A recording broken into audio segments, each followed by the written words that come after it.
சென்னை நந்தம்பாக்கத்தில் எல்லோருக்குமான தலைவர் நூல் வெளியீட்டு விழா நடைபெற்றுச்சு. இதில் தமிழக வெற்றி கழகத்தின் தலைவர் விஜய் நூலை வெளியிடுறாரு.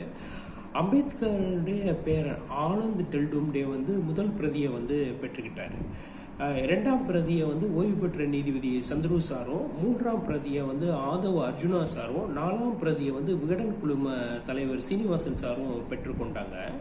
இதில் பார்த்தீங்கன்னா நடிகர் விஜய் சார் பேசுகிறப்ப என்னென்னா, இந்த விழாவில் நான் கலந்து கொள்றதுக்கு ரொம்ப பெருமையாக வரமாக நினைக்கிறேன்.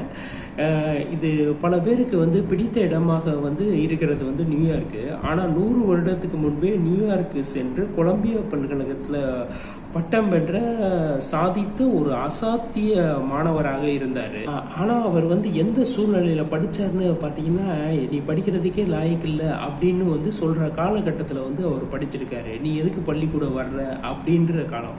ஆனால் அவர் விடாப்படியாக வைராக்கி இருந்தனால படித்தார். அவர் சக மாணவரோடு சேர்ந்து படிக்கல, கீழே உட்காந்து தான் படித்தார். குடிப்பதற்கு கூட தண்ணி இல்லை. அந்த மாதிரி காலகட்டத்தில் அவர் படித்தார். அவர் படிக்கிறதுல ஒரே ஒரு காரணம் வைராக்கியம் மட்டும்தான். அந்த வைராக்கியம் மூலமாக தான் இந்நாட்டோட மிகப்பெரிய ஆளுமையா இருக்காரு அப்படின்னு சொன்னாரு. தொடர்ந்து பேசிய அவர் பாத்தீங்கன்னா, மக்களை மதிக்காத, மக்களின் சமூக ரீதியான பாதுகாப்பை உறுதி செய்யாத கூட்டணி கணக்குகளை மட்டுமே நம்பி இருக்கிற இருமாப்புடன் 200 வெல்வோம் என்று எகத்தால முழக்கமிடும் மக்கள் விரோத ஆட்சியாளர்களுக்கு மக்களோடு நான் இணைந்து விடுக்கும் எச்சரிக்கை அப்படின்னு சொல்றாரு. அதாவது முன்னாடி முதலமைச்சர் மு.க. ஸ்டாலின் சார் 200 வெல்வோம் அப்படின்னு சொல்லியிருந்தாரு. ஸோ அதுக்கு பதிலடி கொடுக்குறாரு. நீங்கள் உங்களுடைய சுய லாபத்துக்காக பல வழிகளில் பாதுகாத்து வரும் உங்களுடைய கூட்டணி கணக்குகள் அனைத்தும் 2026 மக்களே மைனஸ் ஆக்கி விடுவார்கள் அப்படின்றாரு.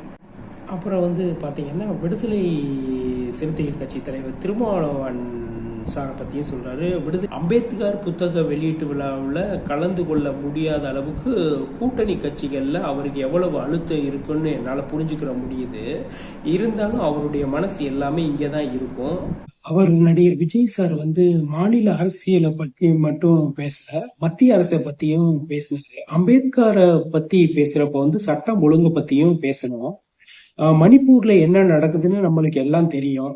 ஆனா அதெல்லாம் கண்டுக்காத ஒரு அரசு நம்மள மேல ஆட்சி செய்யுது அப்படின்னு சொன்னாரு.